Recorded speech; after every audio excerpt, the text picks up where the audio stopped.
औज़ुबिल्लाहि मिनश्शैतानिर्रजीम बिस्मिल्लाहिर्रहमानिर्रहीम अस्सलामु अलैकुम वरहमतुल्लाहि वबरकातुहू। आज हम ऑल इंडिया मजलिस इत्तेहादुल मुस्लिमीन पार्टी के चाहने वालों के लिए मुंब्रा महाराष्ट्र से एक अहम खबर लेकर आपके सामने हाजिर हुए हैं। जैसे कि आप सभी को पता ही होगा कि आज बैरिस्टर असदुद्दीन अवैसी साहब और ऑल इंडिया मजलिस इत्तेहादुल मुस्लिमीन पार्टी के अधिवेशन का मीटिंग का जो दूसरा दिन आज स्टार्ट हो चुका है और इसमें हमारे और आपके क़ायद बैरिस्टर असदुद्दीन अवैसी साहब के भाई अकबरुद्दीन अवैसी साहब भी इस अधिवेशन रैली में शामिल हो सकते हैं। जी हाँ, हमको सूत्रों से ये खबर मिल रही है कि जल्द ही अकबरुद्दीन अवैसी साहब अब इस अधिवेशन रैली का हिस्सा होंगे, क्योंकि आज महाराष्ट्र में जिस तरह से मजलिस इत्तेहादुल मुस्लिमीन पार्टी ने अधिवेशन रैली का आगाज़ किया और कल लोगों के और से वहां पर सैकड़ों का सैलाब उमड़कर इस अधिवेशन रैली को सुनने के लिए और इस अधिवेशन रैली में ज्वाइन होने के लिए और इस अधिवेशन रैली में उन्होंने हिस्सा लेकर एक मुसलमानों की क़यादत, दलितों की क़यादत और आदिवासी की क़यादत को मजबूत बनाने का उन्होंने लक्ष्य लिया हुआ है। क्योंकि आज पूरे हिंदुस्तान की आवाज़ बनकर बैरिस्टर असदुद्दीन अवैसी साहब काम करते हुए नज़र आ रहे हैं और उसी को मद्देनज़र रखते हुए आज उनके भाई, छोटे भाई अकबरुद्दीन अवैसी साहब भी इस अधिवेशन रैली में शामिल हो सकते हैं। अब ये देखना बहुत ही अहम होगा कि दूसरे दिन में जिस तरह से लोग मजलिस इत्तेहादुल मुस्लिमीन पार्टी को मजबूत बनाने के इरादे से हर स्टेट से आए हैं, वो इस अधिवेशन रैली के बाद हिंदुस्तान में जो क़यादत है वो मजलिस इत्तेहादुल मुस्लिमीन पार्टी की और भी मजबूत हो जाएगी। तो आप सब मिलकर ऐसे ही मजलिस को मजबूत बनाएं। तो चलिए बैरिस्टर असदुद्दीन अवैसी साहब ने अपनी प्रेस कॉन्फ्रेंस के जरिए क्या कहा, सुनते हैं। जब मरते हैं तो आप घर को नहीं जाते, क्यों नहीं जाते? मैं अपनी स्पीच में कहा इसलिए नहीं जाते क्योंकि अगर कोई मुसलमान की लाश के सामने खड़े हो गए तो उनको वोट नहीं मिलेगा। सर, इसी से जुड़ा हुआ है, आप राजस्थान का मुद्दा लगातार उठा रहे हैं। रिपीट मत करिए, आप पे नुकसान होगा। पार्लियामेंट के घेराव का कॉल दिया गया कि अगर 15 दिन में इंसाफ नहीं मिले तो पार्लियामेंट का घेराव देश भर के मुसलमान करेंगे, ऐसा तो अपनी रजा नहीं।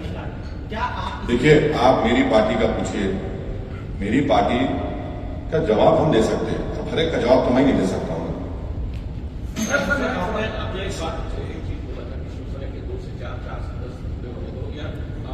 बीजेपी की बोल रहे हो, उसका फायदा आपको होगा, लेकिन यहाँ ताकतवर है, फाइट अच्छा सा किया है, वहाँ कांग्रेस का लॉस हुआ।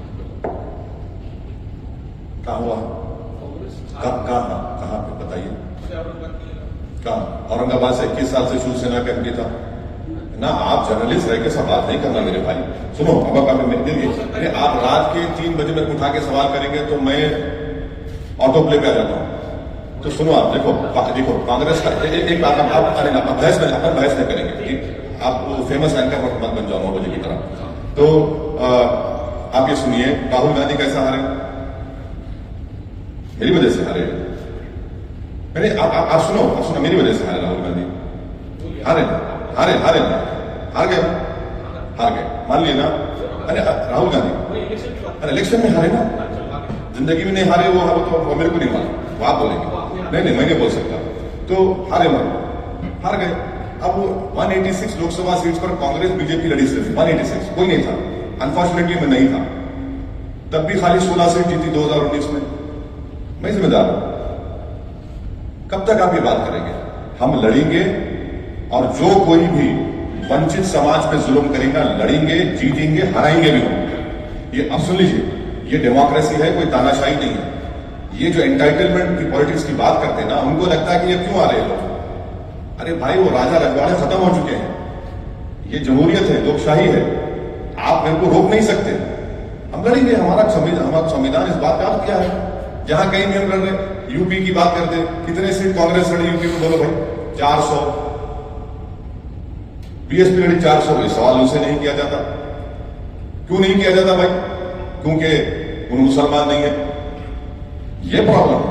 चलिए, अभी 6 सवाल हो गए। सर, मेरा सवाल है कि पंजाब में एक बार फिर खालिस्तान का मुद्दा उठता दिख रहा है, जहां पर खालिस्तानी समर्थक अमित शाह गृह मंत्री हैं, उन्हें एक बात बताइए, हाँ मैं समझ जानता हूं, एक बात बताइए, अगर वो भाषा, वो वर्ड्स अगर मजलिस का एक छोटा मेंबर दे देता तो आप लोग तो अब तक उसकी एक नहीं 25 शादी करती होती टीवी चैनल के ऊपर, नहीं करा आपने।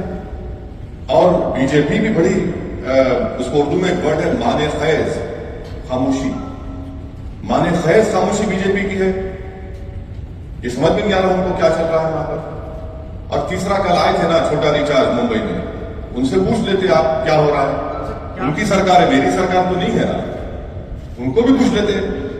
सर उनका तो ये कहना था, भगवत मान का ये कहना था कि पंजाब में लॉ एंड ऑर्डर मेंटेन है। हाँ बिल्कुल है। क्या आप सरकार के सवाल उठा रहे हैं? नहीं बिल्कुल है, मैं भी कह रहा हूँ, बिल्कुल है, दिख रहा है ना हमारे को। थोड़ा बहुत हम उतने उनसे छोटा रिचार्ज की तरह उतना हमको दिमाग नहीं है, और थोड़ा तो दिख रहा है हमको क्या हो रहा है।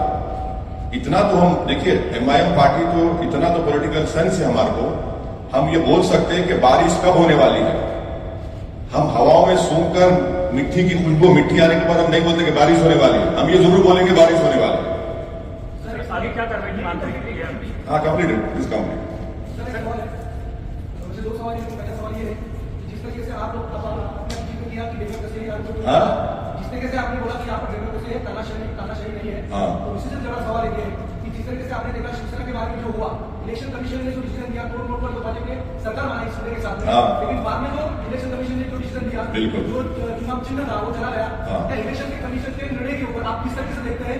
ये पहला सवाल। और दूसरा सवाल ये है, दूसरा सवाल ये है कि आपने देखा कि कल उद्धव ठाकरे से अरविंद केजरीवाल मिले, जैसे कि सब लोग अभी बोल रहे हैं कि छोटी छोटी रीजनल पार्टियां एक साथ आकर बीजेपी से लड़नी चाहिए, तो आप कहा जिता करें? सबसे पहली बात तो ये बताइए, आपका सवाल ये भी होना चाहिए था, अगर आपका इख्तियार है, कि बिहार में मेरे 4 एमएलए को तोड़ दिए कांग्रेस राजद, वो अच्छा काम था क्या? बोलो, आपको पूछना चाहिए था। जब यहां गलत हुआ तो वहां सही हुआ क्या? क्योंकि ये सेकुलरिज्म के ठेकेदार हैं, ये चंगेज खान की तरह काम करेंगे तो नहीं वो चंगेज मत बोलो। यहां पर होगा महाराष्ट्र में तो चंगेज है जो भी कर रहे हैं। अरे भाई चंगेज दोनों जगह पे होता है ना, एक जगह क्या होता है, दोनों जगह होता है।